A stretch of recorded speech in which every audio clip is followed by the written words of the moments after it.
ഞാൻ പറയട്ടെ, ഇതിനകത്ത് എല്ലാവരുടെയും കോൺട്രിബ്യൂഷനുണ്ട്. ശ്രീ കെ കരുണാകരൻ്റെ കോൺട്രിബ്യൂഷനുണ്ട്, ശ്രീ എം വി രാഘവൻ്റെ കോൺട്രിബ്യൂഷനുണ്ട്, പി എസ് അച്യുതാനന്ദനും അതിനുവേണ്ടിയുള്ള ശ്രമം നടത്തിയിട്ടുണ്ട്. UDF സർക്കാർ ഉമ്മൻചാണ്ടി നേതൃത്വത്തിൽ നടത്തിയിട്ടുണ്ട്. ആ സമയത്താണ് പ്രധാനപ്പെട്ട തീരുമാനങ്ങൾ എടുത്തത്. പക്ഷേ ഇത് എല്ലാവരുടെയും കൂടെ കോൺട്രിബ്യൂഷനുള്ള പദ്ധതിയാണ്. ഈ ഗവൺമെൻറ്റിനുള്ള കോൺട്രിബ്യൂഷൻ മറക്കാൻ പറ്റാത്ത കോൺട്രിബ്യൂഷനാണ്, ചെറുതല്ലാത്ത കോൺട്രിബ്യൂഷനുണ്ട്. കാരണം അത് പൂർത്തീകരിച്ചു, നടപ്പാക്കി, അത് വലിയൊരു കോൺട്രിബ്യൂഷനാണ്. സാധാരണമായ ഒരു എന്താ പറയുക ഐഡിയോളജിക്കൽ സ്റ്റാൻഡിൽ നിന്ന് മാറി അത് നടപ്പാക്കി എന്നുള്ളത് ചെറിയ കാര്യമല്ല, അത് വലിയ കാര്യമായിട്ട് തന്നെ കാണണം, അതിനെ കുറച്ച് കാണാൻ പാടില്ല. അപ്പോൾ എല്ലാവരുടെയും കോൺട്രിബ്യൂഷനുണ്ട്. പക്ഷെ അവിടെ കോൺട്രിബ്യൂഷൻ ഉള്ളപ്പോൾ ആരുടെയെങ്കിലും കോൺട്രിബ്യൂഷൻ മായ്ച്ചു കളയാൻ ശ്രമിച്ചാൽ, അതിനെ ചരിത്ര നിഷേധം നടത്തി ഇല്ലായ്മ ചെയ്യാൻ ശ്രമിച്ചാൽ അംഗീകരിക്കാൻ സാധിക്കത്തില്ല. ഞാൻ ചോദിക്കട്ടെ, മുഖ്യമന്ത്രി പങ്കെടുക്കുന്നു, കേന്ദ്രമന്ത്രി പങ്കെടുക്കുന്നു, കുറേ ജില്ലയ്ക്ക് പുറത്തുള്ള മന്ത്രിമാരുൾപ്പെടെ പങ്കെടുക്കുന്നു. എന്തുകൊണ്ട് പ്രതിപക്ഷ നേതാവിനെ വിളിച്ചിട്ടില്ല?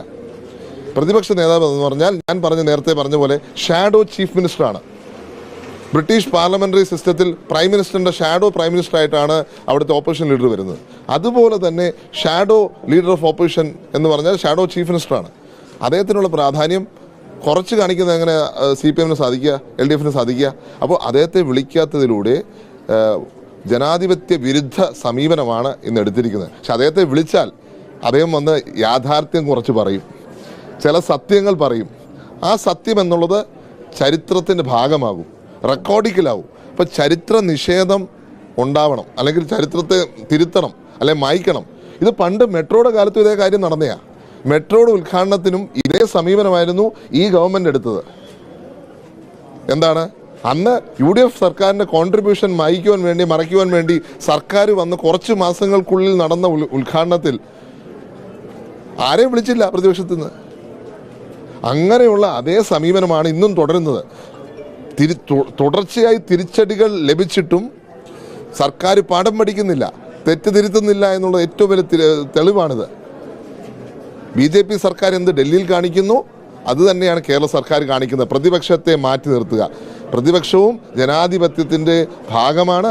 പ്രതിപക്ഷം ഉണ്ടെങ്കിലേ ജനാധിപത്യം പൂർത്തിയാവത്തുള്ളൂ.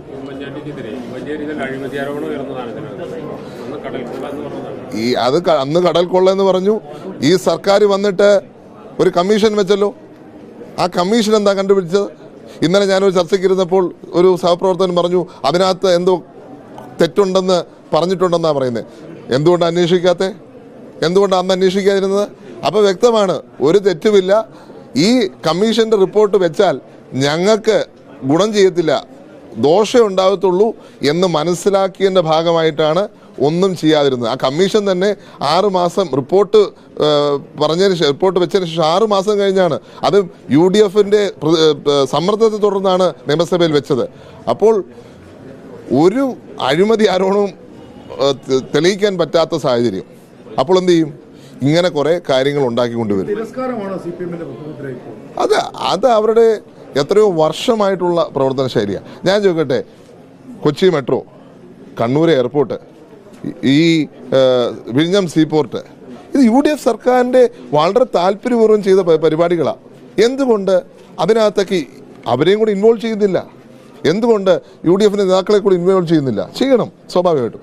പോട്ടെ, ഇപ്പോൾ നിങ്ങൾ പറയുകയാണ് വിഴിഞ്ഞം ഞങ്ങളുടെ മാത്രമാണ്, UDF സർക്കാർ തറക്കല്ലിട്ട് മാത്രമേ ഉള്ളൂ. അങ്ങനെയാണെങ്കിൽ ഞാൻ ചോദിക്കട്ടെ, തിരുവനന്തപുരത്തും കോഴിക്കോടും 2 മെട്രോകൾക്ക് തറക്കല്ലിട്ടിട്ടാണ് ഉമ്മൻചാണ്ടി സർക്കാർ മാറിയത്. ആ മെട്രോയെക്കുറിച്ച് നമ്മൾ കേട്ടിട്ടുണ്ടോ? ഒരു ബോർഡ് പോലും വെച്ചിട്ടുണ്ടോ?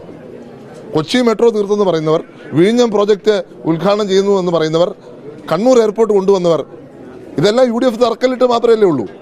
അത് പക്ഷേ പൂർത്തിയായി. ഇതെന്താ പൂർത്തിയാവാത്തത്? കാരണം ബാക്കി എല്ലാ സമയവും LDFൻ്റെ കയ്യിലാണ്. LDFൻ്റെ കയ്യിൽ കടിഞ്ഞാണ് വന്നപ്പോൾ അവർക്കൊന്നും ചെയ്യാൻ സാധിച്ചിട്ടില്ല. UDF ചെയ്തതിൻ്റെ തുടർച്ച ചെയ്തു എന്നുള്ളത് യാഥാർത്ഥ്യമാണ്.